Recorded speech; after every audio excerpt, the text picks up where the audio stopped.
नमस्कार, एक बार फिर से आप सभी का स्वागत है। मैं मीरा राजपूत। इन तस्वीरों ने पूरे उत्तर प्रदेश को, सरकार को और पूरे आयोग को पिछले 4 दिनों में हैरान कर दिया है। जिस तरीके से इन तमाम युवाओं ने पिछले 4 दिन में प्रदर्शन किया है, सड़कों पर बैठे रहे हैं, खाना नहीं खाया है और कहीं ना कहीं बैरिकेड फांद फांद करके छात्राएं भी जा रही हैं। जो लड़कियां हैं, जो महिलाएं हैं, जो युवतियां हैं, वो भी बैरिकेड के ऊपर चढ़ी हुई हैं। तमाम छात्र वहां पर डटे हुए हैं और कितने घंटे निकल गए जो वो वहीं पर ही टस से मस नहीं हुए। उनके हौसले भी और वो भी और वहीं डटे रहे।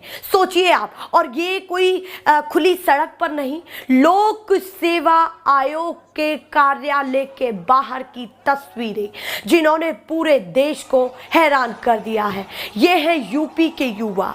ये वो युवा है जो पीसीएस की तैयारी कर रहे हैं, आरओ की तैयारी कर रहे हैं और अब सरकार को भी अपने फैसले पर मनवाने के लिए मजबूर कर दिया है, घुटने टेकने पर मजबूर कर दिया है आयोग को भी। क्योंकि ये साफ तौर पर देखा गया था कि पिछले 4 दिन में जिस तरीके से पीसीएस आरओ के छात्र बैठे हुए थे, ये अंदाजा लगाया जा रहा था कि ना पीछे ये हटने वाले हैं और ना आयोग, पर आयोग को पीछे हटना पड़ा है और उसी पर विपक्ष तंज कर रहा है। इन्हीं युवाओं ने योगी आदित्यनाथ के नारे को चुनौती देकर एक नया नारा बनाया। योगी आदित्यनाथ ने महाराष्ट्र की एक जनसभा में ये कहा था कि बटेंगे तो कटेंगे, और उसी का हवाला लेते हुए इन तमाम युवाओं ने ये कहा कि ना बटेंगे और ना हटेंगे। सीधे सीधे सरकार को भी चुनौती दी और इन्हीं युवाओं ने ये भी कहा इस प्रदर्शन के बीच में कि अब ये लड़ाई छात्र बनाम आयोग की नहीं रह गई है, ये लड़ाई छात्र बनाम सरकार की हो गई है।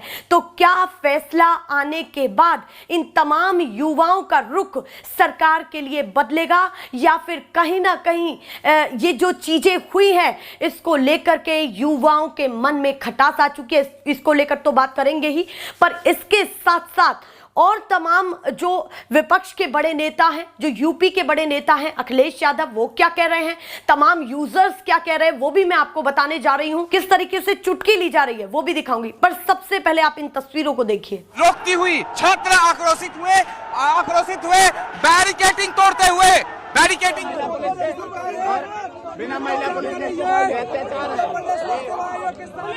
देख लिया।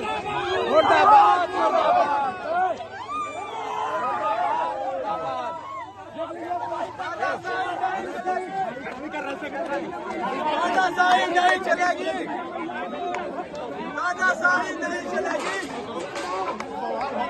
इसी क्रम में सबसे पहले मैं आपको अखिलेश यादव का वो ट्वीट सुनाना चाहती हूं जो उन्होंने फैसला आते ही दिया है या कहा है कि उपचुनाव के समय क्या कुछ हो रहा है। देखिए जरा, स्क्रीन पर आप अखिलेश यादव का ये ट्वीट देख रहे हैं। उन्होंने क्या लिखा हुआ है कि भाजपा सरकार को चुनावी गणित समझ आते ही अपनी हार सामने दिखाई दी तो वो पीछे तो हटी पर उसका घमंड बीच में आ गया, इसलिए वो आधी मांग ही मान रही है।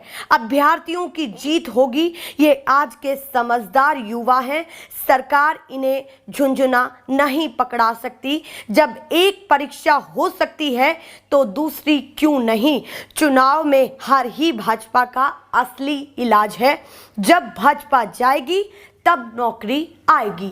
ये अखिलेश यादव का ट्वीट है जो फैसला आते ही सरकार ने ये फैसला लेते ही आयोग भी पीछे हटा है और कहीं ना कहीं सरकार ने भी हस्तक्षेप किया, योगी आदित्यनाथ ने भी हस्तक्षेप किया है। तो ये सारी चीजें हैं, उस पर अखिलेश यादव ने सीधे सीधे तंज किया है कि सरकार को चुनावी गणित दिखते ही उन्होंने कहीं ना कहीं पीछे हटना ही ठीक समझा। पर फिर भी उनका कहना है कि फिर भी घमंड बीच में आ गया और आधी ही बात मानी या फिर आधी ही मांग मानी। उसी के साथ साथ और तमाम यूजर्स क्या कह रहे हैं वो देखिए जरा। ये ट्विटर के एक और यूजर हैं जो लिख रहे हैं कि एक बार फिर मजबूत विपक्ष के सामने नतमस्तक हुई योगी सरकार। आज ही अखिलेश यादव इलाहाबाद जनसभा को संबोधित करने पहुंचे थे। इधर आयोग पुराने पैटर्न पर परीक्षा कराने के लिए तैयार हुआ। ये बातें इसलिए सामने आ रही हैं क्योंकि अखिलेश यादव ने जैसे ही प्रयागराज में आकर के जनसभा की है उसके बाद माहौल गर्म हो गया। और इतना गर्म हुआ क्योंकि अखिलेश यादव ने खुले मंच से जनसभा से ये कहा कि सरकार या फिर इस सरकार के द्वारा युवाओं पर लाठियां भांजी जा रही हैं, उनके लिए नहीं सोचा जा रहा है और जनता अब बीजेपी पर विश्वास नहीं करेगी। ये अखिलेश यादव के जाने के बाद माहौल गर्म हुआ है प्रयागराज में और ज्यादा। क्यों? क्योंकि अखिलेश यादव ने यह भी कहा कि मैं उन छात्रों के बीच में जाऊंगा, हालांकि वो फिर नहीं गए। उनका यह भी कहना सामने आया कि ये कहा जाएगा कि इसमें राजनीतिकरण हो रहा है, इसीलिए मैं दूर से उन छात्रों को शुभकामनाएं देता हूं पर मैं उनके साथ खड़ा हूं। और इसीलिए तमाम यूजर्स विपक्ष का हवाला देते हुए कह रहे हैं कि विपक्ष के सामने नतमस्तक होना पड़ा है। ये बातें निकल करके सामने आ रही हैं, लगातार ये चीजें सामने आ रही है। देखिए जरा कि किस तरीके से अखिलेश यादव ने अपनी प्रयागराज की जनसभा में क्या कहा था जब फैसला नहीं आया। देखिए जरा। और आज जब मैं आपके बीच में आया हूं, ये जो लाठी चलाने रही है सरकार, याद रखना लाठी चलाने वालों, ये जो लाठी आप चला रहे हो, ये जैसी सेवा आप कर रहे हो वैसी सेवा आपको भी कभी कभी मिलेगी। अभी इलाहाबाद में सुना है लाठी चल रही है, वहां पर यूपी पीएससी वाले नौजवान छात्र अपनी मांग को लेकर के गए, उनको लाठी मार दी, लाठी मार करके दबाना चाहते हैं। और इसलिए दबाना चाहते हैं, इनके पास कोई नहीं बचा, अधिकारियों के अलावा कोई इनके पास नहीं है, जनता तो है ही नहीं। और अगर जनता इनके साथ होती तो क्या बताओ, बीजेपी के नेता को अपनी वेशभूषा बदलनी पड़ती क्या? अगर इनके पास वोट होता तो बताओ इन्हें वेशभूषा बदलनी पड़ती क्या? सुना है वेशभूषा बदल करके वोट मांग रहे हैं। वीडियो देखे मैंने, करीब से नहीं देखा है, मैंने तो तस्वीर देखी है। सुना है कि वो बदल गए हैं कुछ पहनावे में। और जिन्होंने रामायण देखी होगी, रामायण जिन्होंने देखी होगी वो जानते होंगे हमारे सीता मां का अपहरण भी भेष बदल करके हुआ था। इसलिए सावधान हो कि नहीं सावधान हो आप? तो कुछ इस तरह सरकार को पीछे हटना पड़ा है और कुछ इस तरह युवाओं ने अपनी बात को मनवाया है। पर महत्वपूर्ण ये हो चला है कि क्या युवाओं का भरोसा सरकार जीत पाएगी? क्योंकि जिस तरीके से 4 दिन से ये प्रदर्शन चला है, क्या ये प्रदर्शन पहले दिन खत्म नहीं हो सकता था? अगर ये परीक्षा पहली शिफ्ट में हो सकती थी तो पहले दिन ही इस प्रदर्शन को क्यों नहीं खत्म किया?